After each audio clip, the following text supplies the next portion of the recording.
Hello, my name is Tolga and I exist, therefore I think too much. It has been days since, posting, and I made 2 videos earlier. And I don't think that I want to do the reading until tomorrow because I have dishes, so I'm going to do that later. So for today, I thought that I would read from my journal. It looks really neat handwriting from this distance. Fuck, yes, it is neat. So things that I learned along the way. Morality is subjective, and everyone needs their subjectivity to be everyone's objectivity. Most people, I'm sure, I went through this at some point.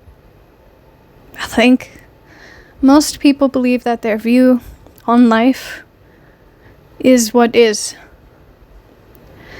I used to think that people convinced themselves of that so that they felt secure. But I'm starting to think, but it could very well be I'm starting to realize that people believe their observations to just be true rather than, subjective perspective. I think we've lost sense of logic. Don't know how that happened or where it happened. The second one is nothing stays the same. Ever. The change is constant. And there was... Sorry to my ex. I'm going to tell a story and, I don't think it'll make you uncomfortable, but just sorry preemptively. I was moving down from Alaska to Omaha, and the ticket situation became convoluted and difficult, and we got stuck on a layover with a flight canceled, and we were moving all of our things, everything we owned with us. And I don't remember the time of year. I'm sure it was at the beginning of it, New Year's, so the airport was dealing with a lot. We ended up having to stay the night at the airport guarding all of our shit, debating should we buy a locker, But we were kind of freaked out when it initially was told to us, and my ex turned to me and said, "What do we do?" Something along those lines, and I said,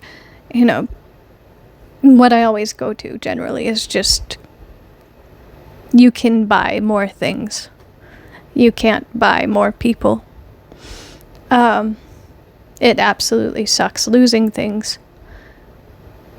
But at the very least, we're moving on.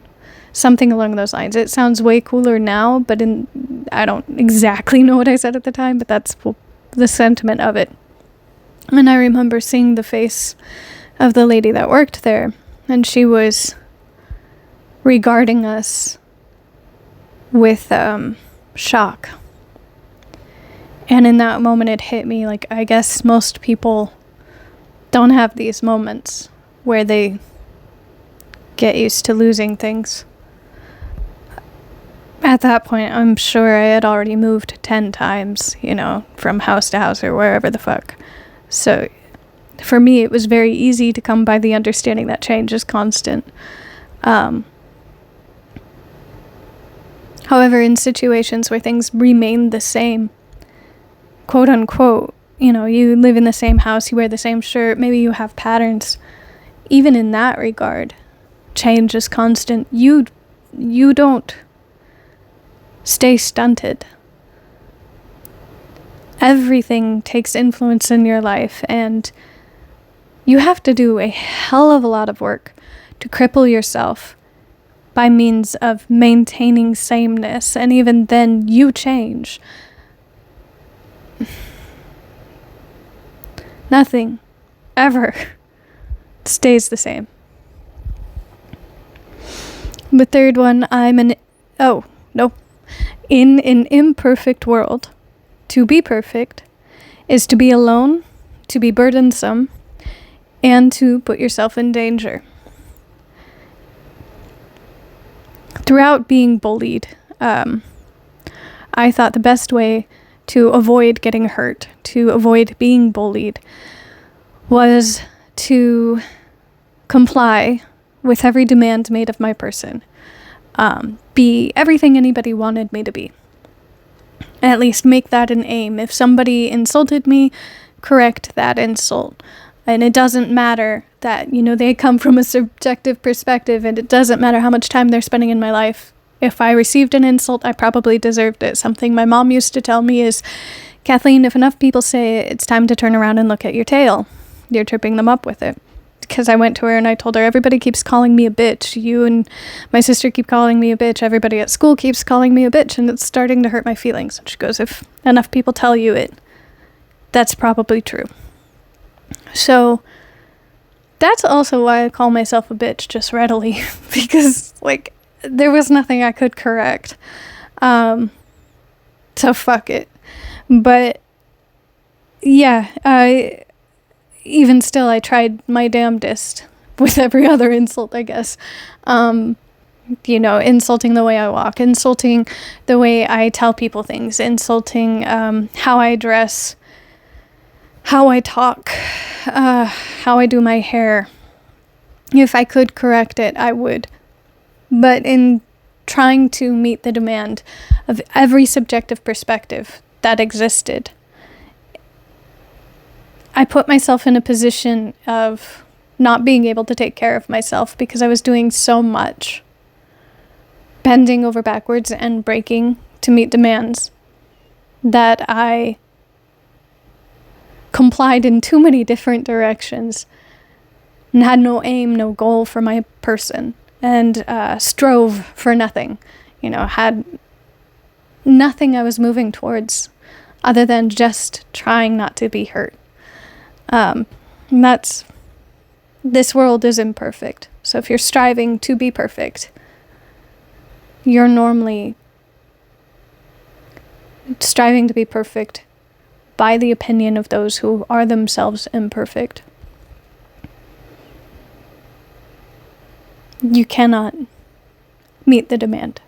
And in doing so, you will end up feeling very lonely. You will become a burden to many.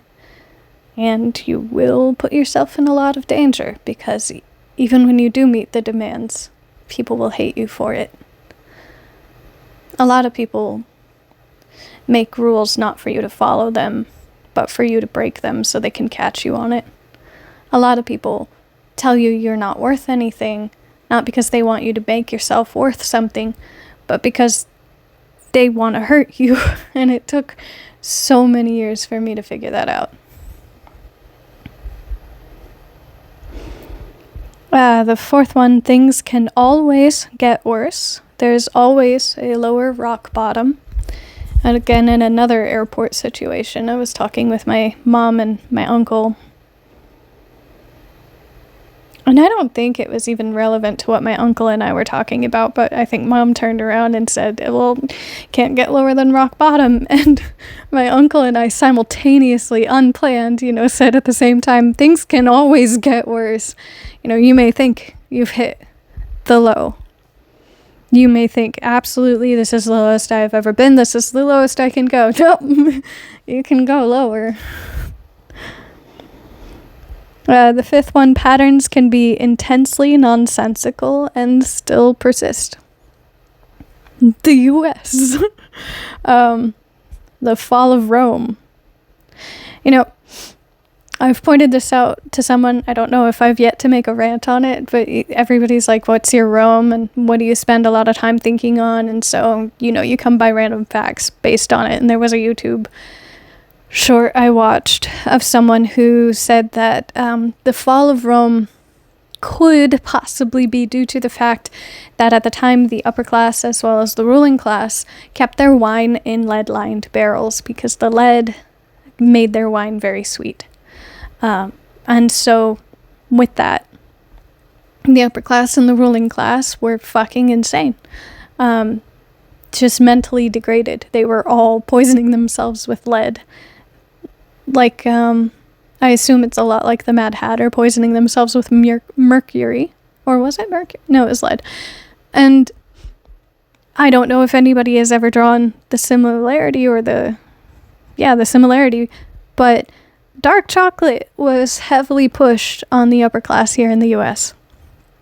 Heavily. It was like, oh, you can eat dark chocolate and a glass of wine and it's good for your health. And it was supposed to be this like bourgeoisie, I am someone worth being. I sit down to my Sudoku and eat my dark chocolate. Dark chocolate has heavy metal poisoning in it, like a lot of heavy metal poisoning in it. And so we're seeing in the upper class maybe the side effects of a lot of heavy metal poisoning. So there's that. Patterns can be nonsensical and still persist. You can see that this doesn't make sense to do, and it can still continue on. Any position that grants power to rule to a single individual will corrupt without exception. I think that was the 6th one. That's just self-explanatory. I am anarchistic. But having said that, I don't trust humans to exist in an anarchistic world healthily. I just don't trust anyone. I don't even trust myself. And so while I think that that is an ideal of perfection, trusting in your community and having communal standards, I do not think that humans have the ability, especially as of yet, intellectually, to comply with said standards, with those standards, and be healthy. Which is why I support socialism, as we've seen communism get corrupted time and time again. And so I think the best system was what we had before we let companies become an entity unto themselves, which was democratic socialism. And it had seen its, heyday, zenith in the 80s, and the 90s reaped the benefit of the effort put into the socialist ideation, or the socialist part of the socialist democracy. And then you had companies get into a position of absolute power, not having to reap any responsibility for anything they did. It lost the democratic status. And we see corporate America be the ruling class rather than, the kakistocracy, rather than any democracy at all. So there's that. The next one is personality affects how the muscles on the surface are held, and therein heavily affects how someone looks and how they are received by others. I don't know how to put that into a more manageable way. I can use myself as an example, but then you have to take me at my word, which on my channel you'd have to do that for nearly everything I said on these anyways, so may as well. I've said it multiple times now, but I never stayed at one school more than 2 years, so the majority of elementary school, all of elementary school, each year was spent at a different school. And so, let alone whatever the fuck I looked like or however the fuck I acted, that alone outed me to be the new kid. And it's really easy to pick on someone you don't know than it is to pick on someone you've grown up with. Then you add to, I had a massive overbite. I could stick my thumb and my forefinger between my bottom lip and my top tooth. The back of my top tooth. And then you add to that I had emotional trauma and was suffering, neglect. And so took that out on others. Just very hard to get along with that kind of a kid.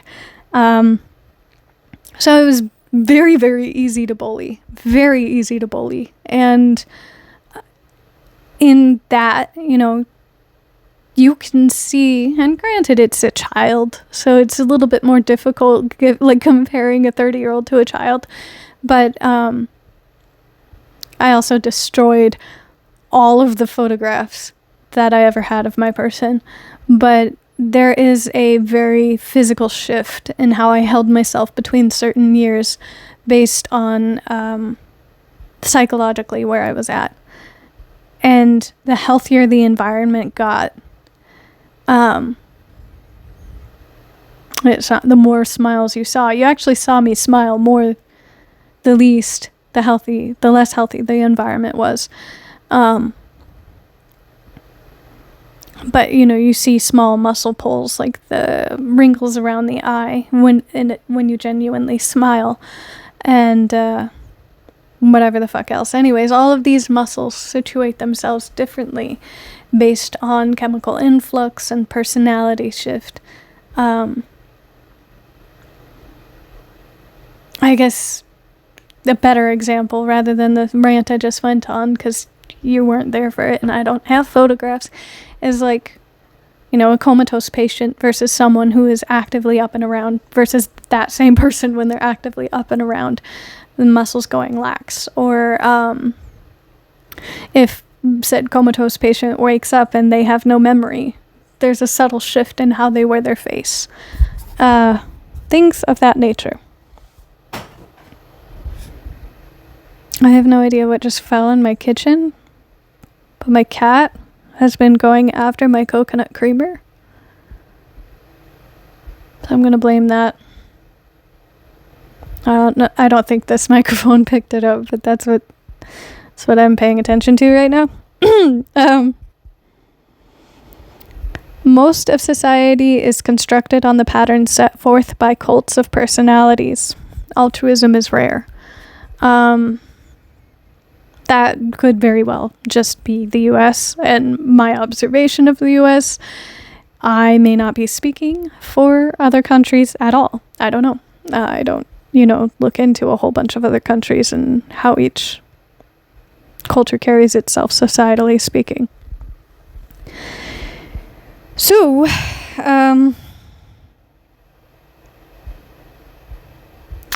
I don't think most of society is constructed based on cults of personality, but absolutely constructed based on the patterns set by it. And the US has been stuck in survival mode since the wars. So, we say we're the most powerful country, and what is that power based on? War. We're all stuck in survival mode. And I think in that, we've lost sense of communities. We have pockets here and there, absolutely. Like you have neighborhoods that everybody knows everybody. And maybe in those neighborhoods, you'll accept that Harold is a bum and love him all the same. It's just Harold, and no, don't fuck with Harold because he's with us type shit. I haven't seen that, and I think it was kind of lost since the 80s, that ideation. We've become a lot more detached from each other, and a lot of our relationships with one another are what does this person do for me? Does this person make me happy, even at the very least? It isn't an acceptance and an understanding of they're in my life, and this is the good with the bad. It's more, am I getting something out of this? And if I'm not getting something out of this, let it go. That's the patterns I mean to be speaking on, where cult of personality, the person is projecting what they think will get them what they want. Instead of being genuine to who they are, it's all a system set up of give and take and resources. When in an honest community, resources are second nature to existence. So, to put it more plainly, given everything I just said, the US made it that now resources are first nature. Does anyone say that? I think it's only ever referenced second nature to personality. Personality is second nature.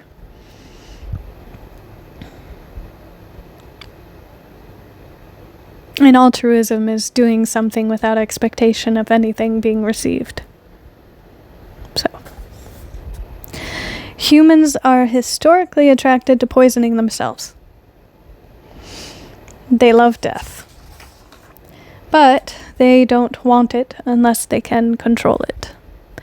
I have no fucking clue what happened to humans to make them not be able to love the moment and let go of the moment when the moment is done. I think very well that could be cultural, given how people perceive death. There are cultures that exist that understand death is not the end, and I think, life is dealt with drastically differently when that is the case than those who are afraid of an end, a perceivable end.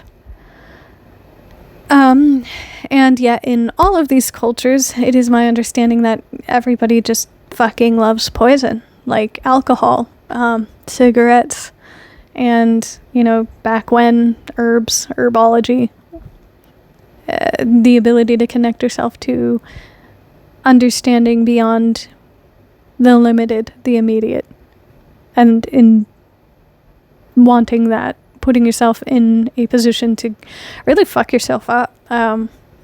I've mentioned it before. Oracles of the Dead is a really good book. It mentions that a lot of the Delphi and the oracles would burn herbs underneath them to be able to get the downloads from gods and whatever, or the spirit realm. And a lot of them died at like 30 or before 30 years old because they were just so fucking high all the time. So that's that one. The next one is adapting is always possible, but not always the best thing to do. Humans are incredibly capable. Like fucking incredibly capable. But there's a sentiment of just because you can do something doesn't mean you should do something. Just because you can adapt to a situation doesn't mean you should adapt to a situation. You can find yourself in, the multiple roommate situation. And just because you can adapt to this other roommate being a piece of shit does not mean you should put up with it. Out of self-respect, let alone respect for the environment. Humans are very adaptable. Doesn't mean they should be all the time.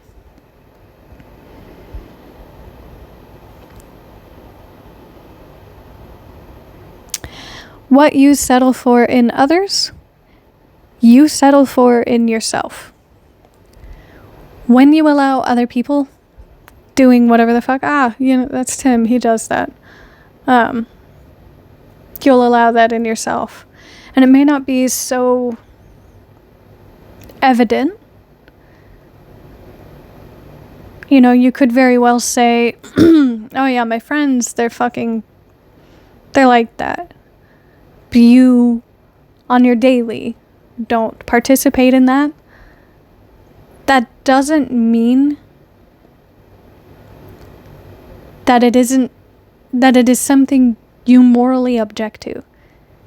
If you morally, ethically objected to what it was they were doing, you wouldn't put up with it no matter what, because out of love for the other person, out of love for yourself, and out of love for anybody that you would come across, that those people you love would come across, you would want to correct that behavior so that their growth is not stunted, so that they don't further stunt other people or harm other people.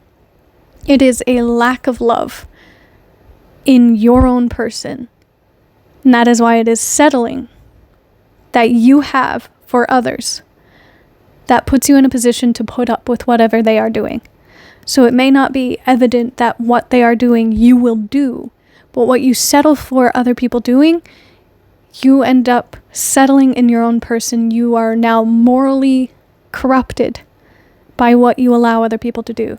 At the very least, you have declined yourself the ability to love. Denied yourself the ability to love.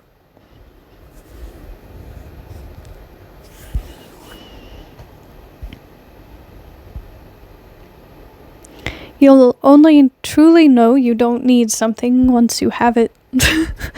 Um, I think it's really easy when you go into shopping and just objects, but things like degrees, college degrees, and I do think college education is absolutely important. I think getting a college degree in today's society is absolutely important, as it always is. Like my sister used to say, it shows whatever company you aim to work with that you can go through a program, that you are reliable in that regard, and that you do have follow through. However, you could be starry-eyed and believe that your political science major is going to make you the best journalist in the world, and you end up fucking sucking at that.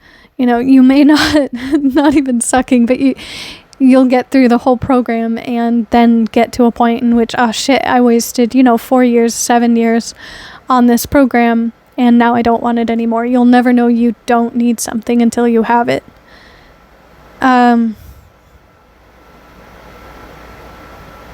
Knowledge is another example of that. You may be on the pursuit of knowledge, of all knowledge, and you see it in people's spirituality all the time, especially with hipsters chasing down ayahuasca highs. That whole tradition and the culture is based around a shaman leading you into health. Both you and the shaman are being led into health, utilizing the spiritual world. And even in the spiritual realm, there's an understanding of ancestral worship where your loved ones, your trusted spirit guides, they also lead you. And then you have other people that are like, that's a drug and it trips and you go to another world. I'll have more understanding if I do that then. Sure. But you're not being led, you're not being guided, you don't have fucking shit to do with any of this cultural understanding. You're just taking the drug. You're not going to have the same experience. And if it does provide you knowledge, I'm not going to sit here and swear that it does, nor have I ever done it. But if it does provide you knowledge, certainly it's not providing you the same knowledge that the other person who has this very structured understanding is going to come away with. So just because you have knowledge doesn't mean it's the knowledge you need. You may end up knowing a shit ton in this random fucking direction about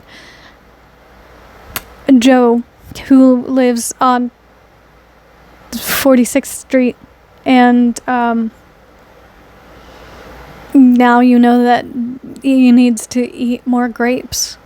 But, you come out of that going, what the fuck does this have to do with me? Why do I need to know this? You don't. And you'll never know you don't need it until you have it. And on that note, you will never know who you will become. Ever. You can have this whole plan laid out, but you will always, change is the only constant, revisiting that. You will always become something you don't have control over. You can do your best to fucking influence it towards a direction. You will never be able to have absolute control, ever. There is so much to influence you. There is so much that influences you. And you can't predict that.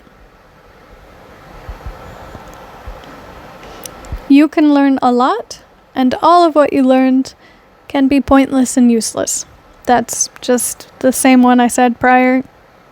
You'll never truly know you don't need something until you have it. You can learn a lot and not need it.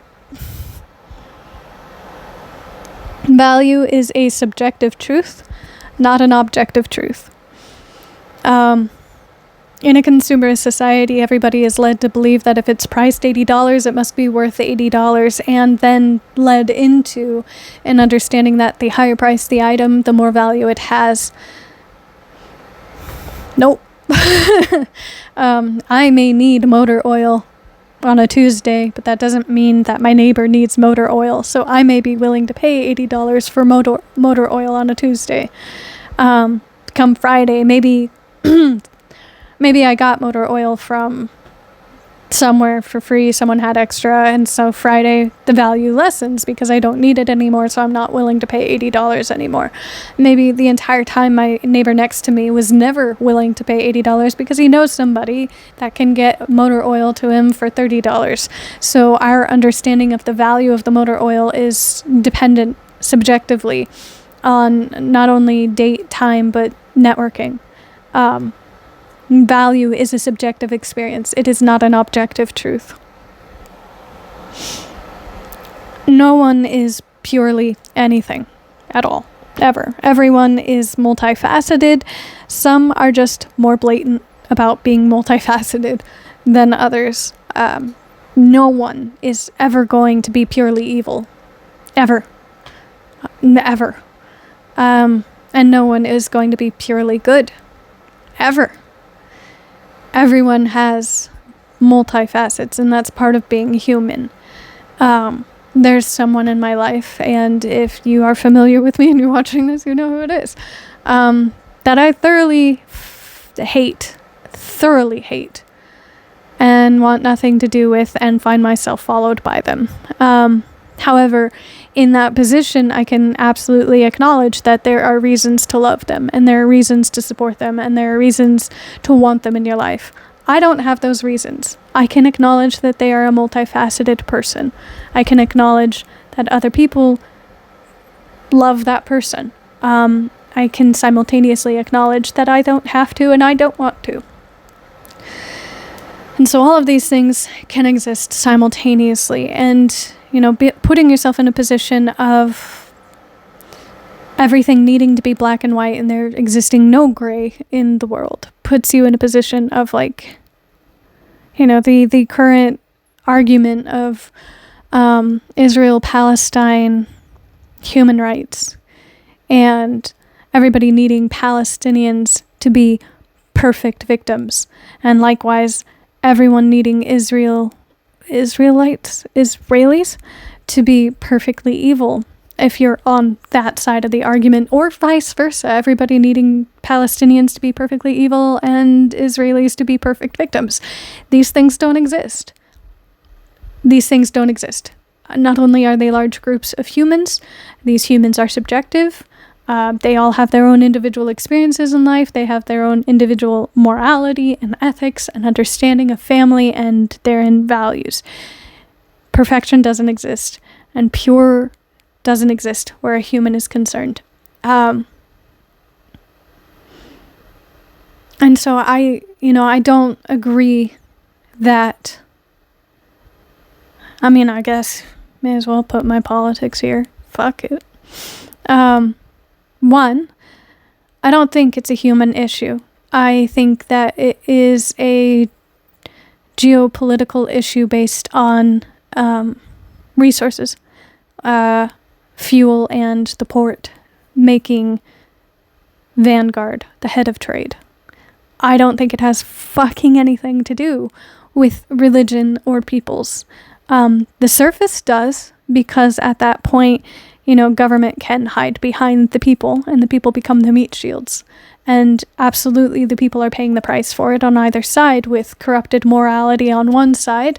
You have people saying, yeah, fuck them, they deserve to die. That is corrupted morality. I don't give a shit what the fuck you're coming from. If you believe that the other side is a monster, that's still your corrupted morality. That's something you signed off in your person. You believe that you get to judge someone and feel vindicated in enacting hell for the other party. That is corrupted morality. Likewise, on the other side, you have a peoples that, there are sick fucking jokes in the US made about the beepers, and them going off in explosions. However, these beepers were handed out by Israeli government. Suicide bombers as well. CIA has put out documents saying that some things were instigated by our own country. Reference Pearl Harbor. So, where my politics are concerned, I think that if we are going to blame groups of peoples on an individual level, then we ought to hold ourselves accountable on an individual level for what the fuck we stand by. If you think someone deserves murder, then you have to acknowledge that you are okay with murder. You can't sit there and call yourself a clean, pure, purely good, and purely morally righteous person if you're okay with something that is morally not righteous. Even just by the human rights that I think it's the Geneva Convention wrote up after the Holocaust. If it is enacting itself against what is generally agreed upon terms of how people ought to be able to live, you are morally corrupt. Pure doesn't exist.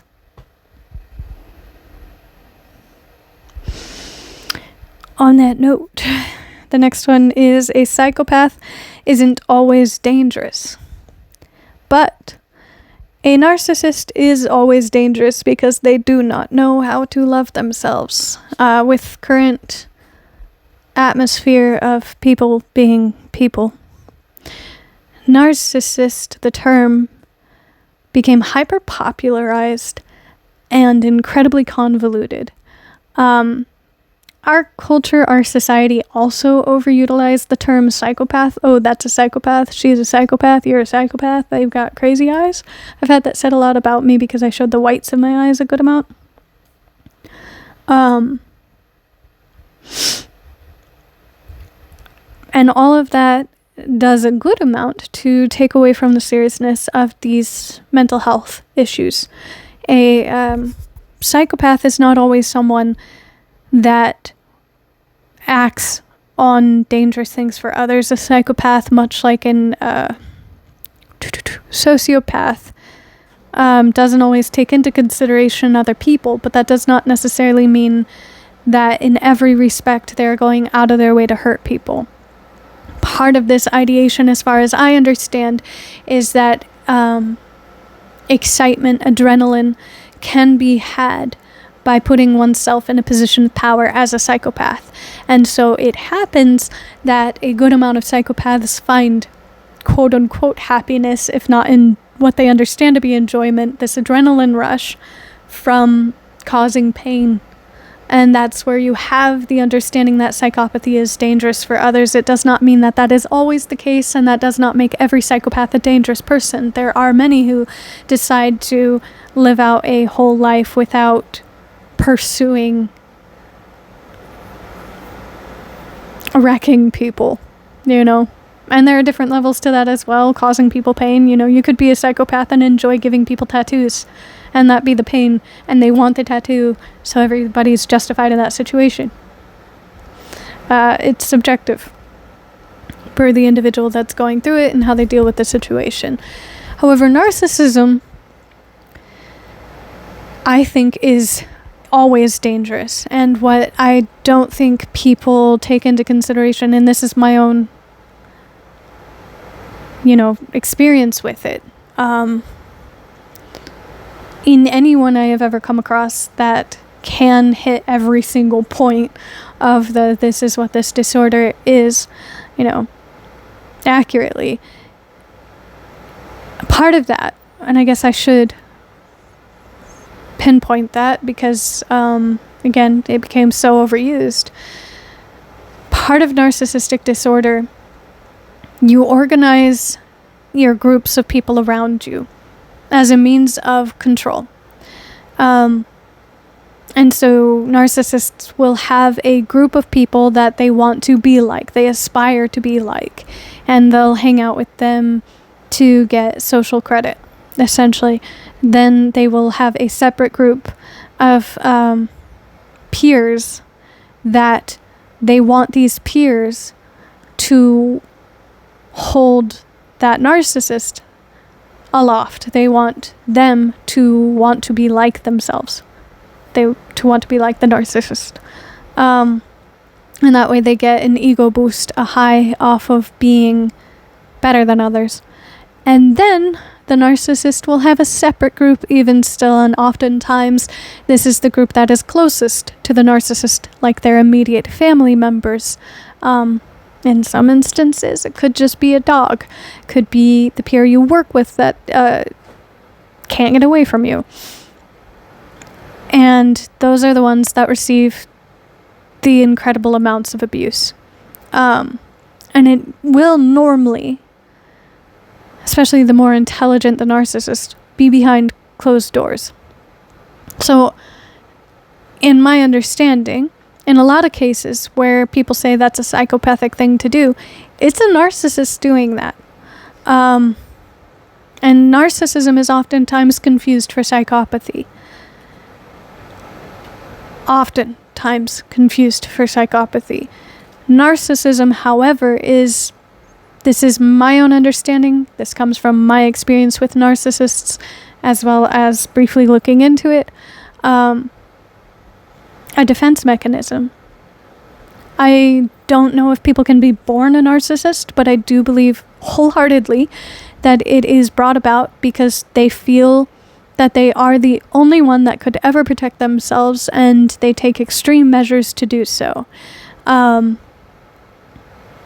Extreme measures. So narcissism also, needs that public-facing ego hit of being a good person. So you'll see narcissism doing good things for others so that they get a high off of being a good person. And then in these personal relationships, to keep the people close that they get to abuse, they'll also be kind to them sometimes, and then in other times not be kind, so that the person is led into not only a confusion, but almost a dependence. It's just psychological torture. It leaves the other individual very confused. So yeah, narcissism is always dangerous. And I think psychopathy as at large, when it's been considered dangerous, has been confused. Narcissism has been confused for psychopathy.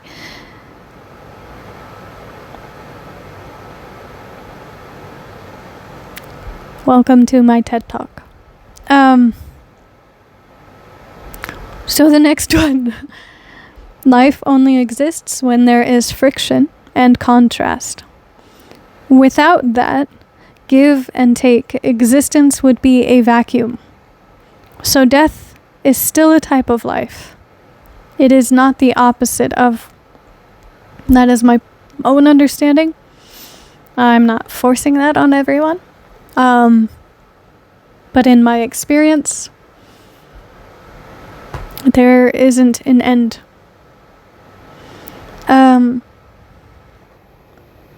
And in that, I perfectly understand that if there was not a give and a take, if there was no friction in life, there would be no heat, there'd be no cold, let alone experiences. Everything would just be still, just the micro is the macro. Even on the microscopic level, molecules need to vibrate. That friction caused to keep everything molecularly in a structure, to keep the molecules in a structure. And then on the macro, you have the same patterns repeating, just large scale. Everything needs friction in order to be able to understand that it does exist at all, or enable to exist at all. Ta-da. And then you have that in ideology as well. You wouldn't have sadness without happiness. It's the moral quandary of would evil exist if good didn't? It wouldn't. It'd have no reason to.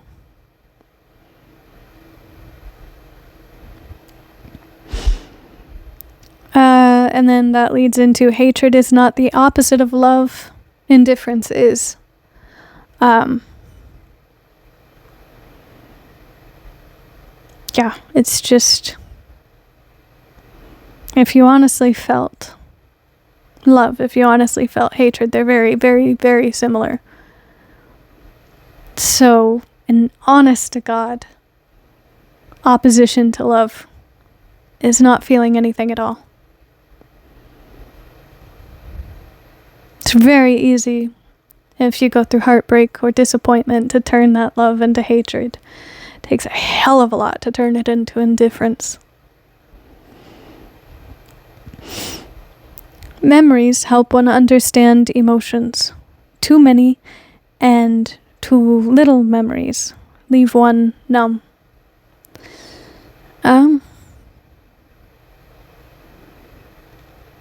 I think that's why, people believe kids to be innocent.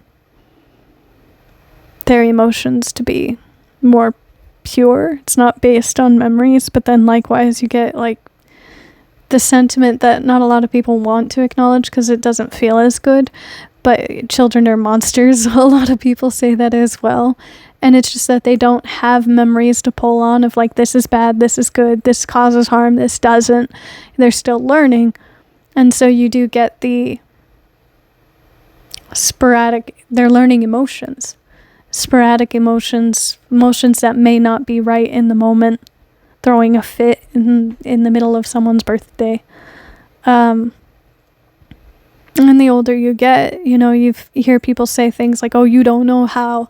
And I think it's because they've collected too many experiences, too many emotions. And at that point, do you let go of the majority of them in order to be able to feel new ones? When, in my own experience, and I'm not saying I'm very old, I'm also not trying to say I'm very young, but I'm so exhausted and I'm so numb. There have been times with my significant other, and I'm being told I shouldn't say this, by my own critic, just in case I lead someone down the wrong road. But, I wonder at how unhealthy I've become. There, I'll say it like that. And have to check myself. Am I numb to my emotions? Am I taking away from someone else's experience because I have felt too much up at this point that now I'm not allowing, or my system even isn't allowing me to be able to comprehend what I'm going through. There are too many things to process that I still have yet to do so. And then the conclusion of all of this, of the things that I definitively know, learning is the only reason to live. That is everything that I stand by. And honestly, the reason I kept going was there's more to learn.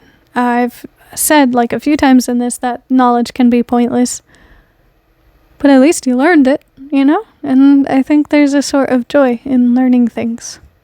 Even if, I didn't need to know that the guy down the street needed more grapes. Now I know it. Super fun. Maybe not that one, but, maybe I don't need to know why Rome fell because of lead-lined wine barrels. But I know it now. Yippee. And I think therein, if you're not learning things, what the fuck are you doing? How are you spending your time? Learning can even be simplistic, like learning how to feel joy in the moment, learning how to love the moment, learning what the moment has to provide. These are all learning. These are learned things. Not learning is death. Okay, that's my video, and ta-da, I think it's an hour long. I will be cutting out all the parts in which I just froze. Hopefully that makes it less than an hour. Okay, bye.